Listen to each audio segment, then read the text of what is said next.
Une délégation officielle conduite par le colonel Zakaria Hassan Aden, chef d'état-major de la gendarmerie nationale, composée d'officiers supérieurs et d'un représentant de la mission permanente de Djibouti auprès des Nations Unies à New York, s'est rendue du 10 au 17 juin 2023 en République centrafricaine au fin d'une visite d'inspection auprès de la DGFEPU déployée en Ndélé. Le chef d'état-major de la gendarmerie nationale s'est rendu à Ndélé à bord d'un vol des Nations Unies le mardi 13 juin 2023 à 11 heures, où il a été accueilli par le chef du bureau des Nations Unies de la localité de Ndélé par intérim, du commandant de la GFPU, des commandants du bataillon pakistanais, de l'unité d'intervention rapide tunisienne et quelques responsables de la MINUSCA.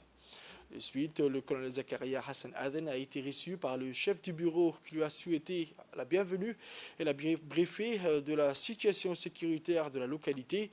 Le chef d'état-major a quant à lui remercié son hôte pour son accueil chaleureux et pour sa présentation générale de la situation à Ndélé.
Ensuite, l'ensemble de la délégation s'est rendu au camp JFPU où il a été adressé un piquet pour rendre les honneurs au chef d'état-major.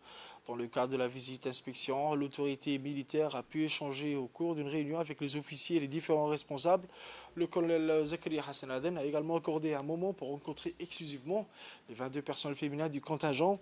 Au cours de ces échanges, les responsables des départements et les personnels féminins ont évoqué leur rôle au sein de l'unité, leurs impressions et leurs doléances avant de leur donner à chacun des conseils spécifiques et leur témoigner son soutien.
Après inspection des moyens majeurs et d'équipements récoltés, mais aussi les besoins exprimés sur le terrain, le chef d'état-major a passé en revue des troupes lors de la prise d'armes organisée le mercredi 14 juin 2023 sur la place du rapport, après les honneurs au drapeau, et il a tenu une allocution dans laquelle il s'est longuement adressé à la troupe, envers laquelle il a exprimé son soutien et félicité pour leur engagement.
Officiers, sous-officiers, gendarmes, je suis particulièrement heureux de me trouver parmi vous ce matin, tant il me tenait à cœur de vous retrouver dans votre camp à Ndélé, et ce depuis votre départ de Djibouti le 9 janvier 2023. Le jour de votre départ, vous avez fait la promesse de vous rendre visite sur votre lieu de déploiement. Mon agenda que vous connaissez chargé m'a quelque peu retenu. Ma volonté de vous rendre visite, on a eu raison. Au travers de cette visite, je tenais à vous témoigner mon soutien le plus total et le plus sincère, mais aussi mon admiration pour votre engagement, votre patriotisme et votre pleine abnégation. Vous évoluez depuis le mois de janvier, loin de vos foyers et de vos proches, portés par cette noble mission qu'est de promouvoir la paix, la sécurité et la stabilité en République centrafricaine. La tâche qui vous attend est complexe et exigeante. Vous avez été choisi en raison de votre professionnalisme, de votre détermination et de votre engagement envers les valeurs fondamentales des Nations Unies.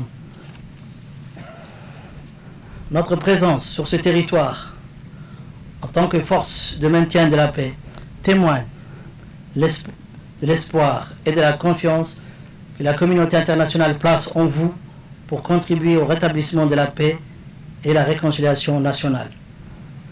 Chers gendarmes, je tiens à vous rappeler qu'en terre centrafricaine, vous incarnez le rôle d'ambassadeur, en ce sens que vous représentez non seulement la gendarmerie, mais aussi la République de Djibouti tout entière.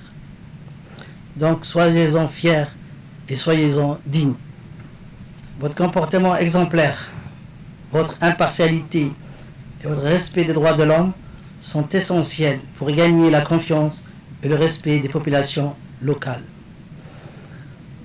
Chaque interaction avec les civils doit être guidée par votre engagement envers la protection les plus vulnérables et la promotion du dialogue et de la compréhension mutuelle. Nous sommes conscients des défis qui vous attendent sur le terrain. Les risques sont réels, mais je veux que vous sachiez que vous n'êtes pas seul. Nous sommes de tout cœur et au quotidien avec vous, dans chaque décision que vous prenez et dans chaque pas que vous foulez. Chacun d'entre vous apporte des compétences, une expertise précise, et vous devez exploiter ces diversités pour renforcer votre efficacité et votre impact. Je vous exhorte à travailler main dans la main avec nos partenaires des Nations Unies, ainsi qu'avec les forces de sécurité locales et les acteurs humanitaires présents sur le terrain. Votre coordination et votre collaboration sont essentielles pour atteindre les objectifs communs. Vous avez choisi de servir, de risquer votre vie pour une grande cause. C'est un engagement noble et je puis vous assurer que je suis fier de vous tous. Soyez forts, soyez unis et soyez fidèles à votre mission. Ensemble, vous pouvez apporter l'espoir, la stabilité et le radieux avenir auquel aspire le peuple, nos frères centrafricains. Je tiens à adresser toute mon estime aux 22 personnels féminins que compte notre cher contingent. À vous, je vous adresse mes sincères félicitations pour votre remarquable professionnalisme et votre rapide adaptation aux exigences du terrain. En démontrant vos compétences, vous avez prouvé que vous méritez amplement votre place au sein de la FPU et ainsi votre indispensabilité à la réussite de la mission. Vous avez mon appui et mon entière confiance. J'aimerais faire appel à votre sens des responsabilités à tout à chacun par rapport à la préservation et à l'entretien des moyens et équipements mis à votre disposition dans le cadre de votre mission. Il n'est un secret pour personne que l'acquisition de ces moyens n'a pas été aisée et qu'elle a pu être réalisée grâce à la mobilisation d'un coût financier très conséquent. C'est pourquoi vous devez veiller tous à leur préservation et à leur entretien régulier afin que ces moyens puissent servir pendant longtemps. Vous en êtes tous responsables, à commencer par le commandement jusqu'au échelon le plus bas. Sachez tous que Son Excellence, Monsieur le Président de la République, chef suprême des armées, vous transmet ses chaleureuses salutations et ses vives félicitations pour le sérieux dont vous faites preuve depuis le début de votre mission. Le Président de la République sait le rôle d'ambassadeur que vous endossez ici et vous exerce à faire toujours montre d'une discipline impeccable et la rigueur propre à la gendarmerie nationale. Enfin, il vous témoignez toute sa confiance et son soutien total. Son Excellence, Monsieur le ministre de la Défense, vous transmet également ses salutations et salue l'engagement que vous démontrez au quotidien. Il vous souhaite plein succès dans votre mission et vous invite à donner le meilleur de vous-même. Mes chers gendarmes, pour terminer, je tiens à exprimer ma gratitude et mon profond respect pour votre dévouement et votre sacrifice. Que Dieu vous protège tous, que notre engagement commun porte des résultats durables. Vive la JFPU, vive la gendarmerie nationale, vive la République de Djibouti, vive la République centrafricaine. Merci.